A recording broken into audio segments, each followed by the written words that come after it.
இன்று நாங்கள் இந்த வீடியோவில் பார்க்க இருப்பது இஞ்சி டீ போடுவது எப்படி என்று. வாருங்கள் வீடியோவுக்குள் போகலாம். முதலில் அடுப்பை பற்ற வைத்து தண்ணீரை கொதிக்க வைக்க வேண்டும். இவ்வளவு பால் எடுத்து 3 டீ போடுறதுக்கு இவ்வளவு பால் எடுக்கிறேன். எடுத்துட்டு அடுப்பில் வைக்க வேணும். அடுப்பை பற்றி வச்சுக்கிறேன்.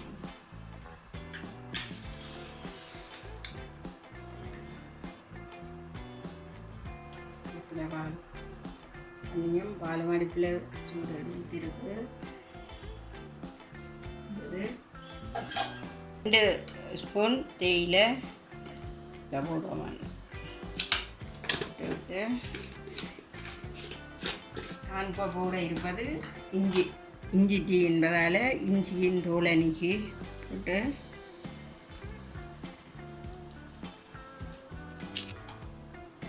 இப்படி ஒரு விரலில் போட்டு இந்த இஞ்சியை இப்படி இடித்தெடுக்க வேண்டும். தண்ணி வச்சுட்டது தண்ணி போட்டு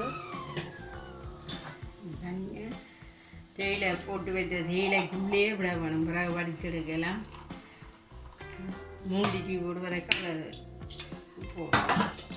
அதை ஒரு ஸ்பூனால் கிளக்கி விட வேண்டும்.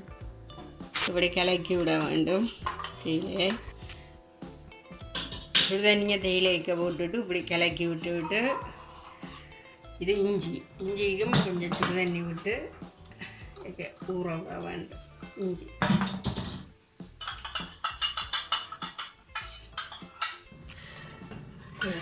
பால்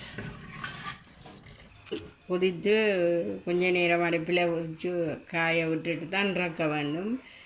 இப்போ இறக்கின பாலுக்குள்ளே முதல்லே போட்டு ஊற வச்ச தேயிலை சாயத்தை விட வேண்டும். விட்டுட்டு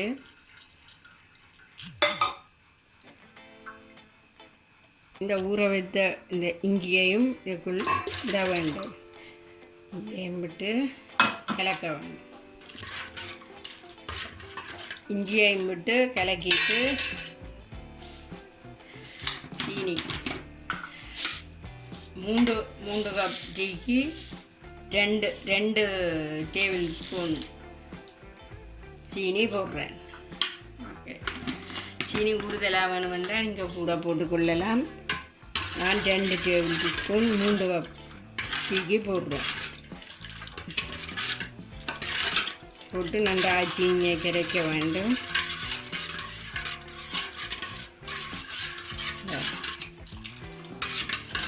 இஞ்சி வடிக்காமலே பாலுக்குள்ளே விட்டேனால் பிறகு வடித்து பரிமாறுற கப்புக்கு அப்படிக்க வடித்து விட சரியாக இஞ்சியை வடித்து கொண்டு விட சரியாக இருக்கும். இது இப்போ சீனி கரைந்து விட்டது.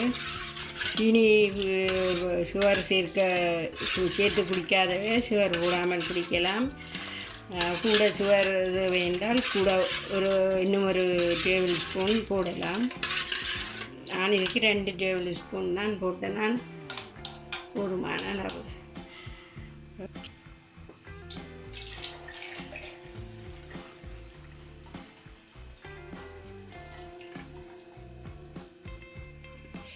ஓகே, இப்படியே வடிச்சுட்டு இனிமேல் நாங்கள் இந்த கப்புக்குள் கொள்ளலாம்.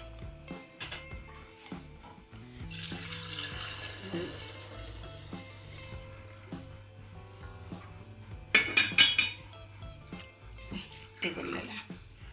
இதை விட்டு பரிமாற கொடுக்கலாம்.